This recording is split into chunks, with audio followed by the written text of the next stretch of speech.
Hi, I'm David Wegener. This game that I'm going to show you is from the Malta Olympiad when this player was 17 years old, November 20th to December 8th, 1980. Gary scored heavily in the Olympiad. He won 8 games, drew 3, and his one loss came when Georgiev from Bulgaria found an inadequacy in Gary's usually well-prepared opening repertoire.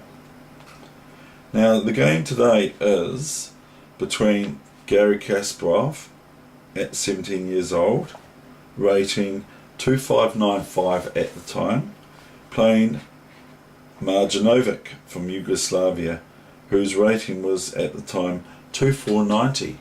Now Marjanovic, Grandmaster Marjanovic, is what would be considered today a super grandmaster. And so here's this game of Gary with the white pieces against Marjanovic in the Malta Olympiad of 1980. And it's a Queen's Indian opening, and here it goes now. Have a look at this young player's brevity against this strong grandmaster from Yugoslavia. D4, just normal moves here. Knight f6, c4, e6, knight f3, probably one of Gary Kasparov's favourite favourite openings for white to play against black's Queen's Indian. G3, bishop b7, this is very well known, this game. Bishop g2, bishop e7, castles, castles, and then we have this move d5. This has been popularized by Polyaski apparently. So anyway,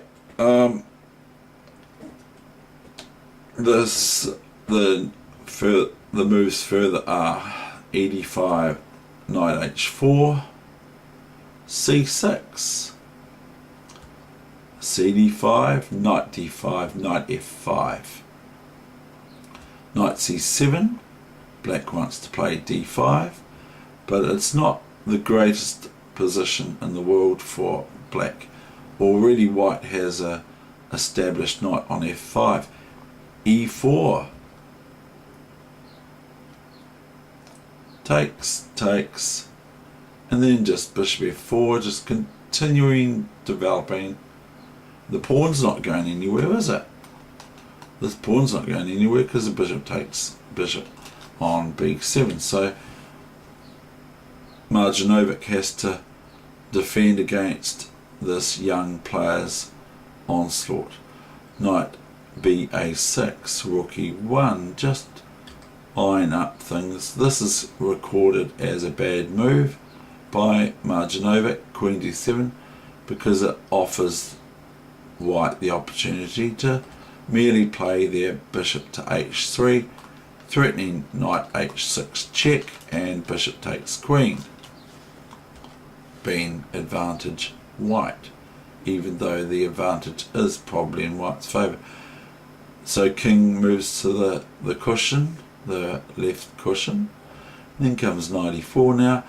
Obviously this knight cannot be captured because it's merely queen takes queen. Okay, bishop b2, and now this knight joins in, going further into white's into black's kingside, offering itself up for all sorts of complications.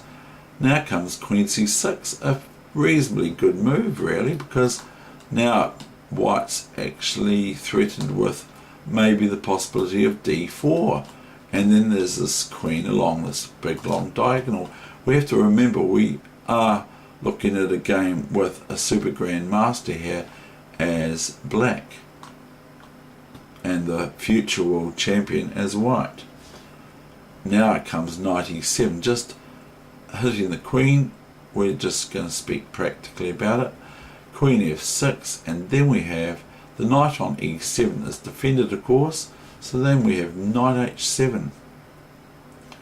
And this would really annoy black something rotten, because if king takes knight, then queen here, and there's not very much resistance here for black other than and apart from queen h6, which could be met by this move.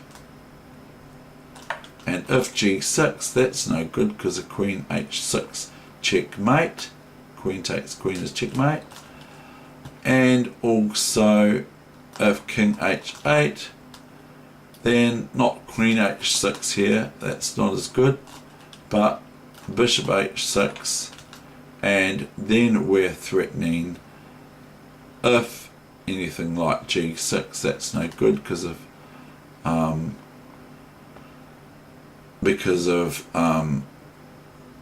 bishop g6 and f g6, knight g6, etc. Very, very good for white, so that's no good. So after knight h7 came queen d4, offer of exchange of queens. Kasparov ignores that and goes queen h5, thereby actually offering up their rook on a1. g6, and there white just merely drops the queen back here to h4. The rook on a1 is hereby taken, and then knight f6, and black resigns. Some analysis to hand would be the following. We've got this one, but we've also got this one. Check. And that's the end of my session.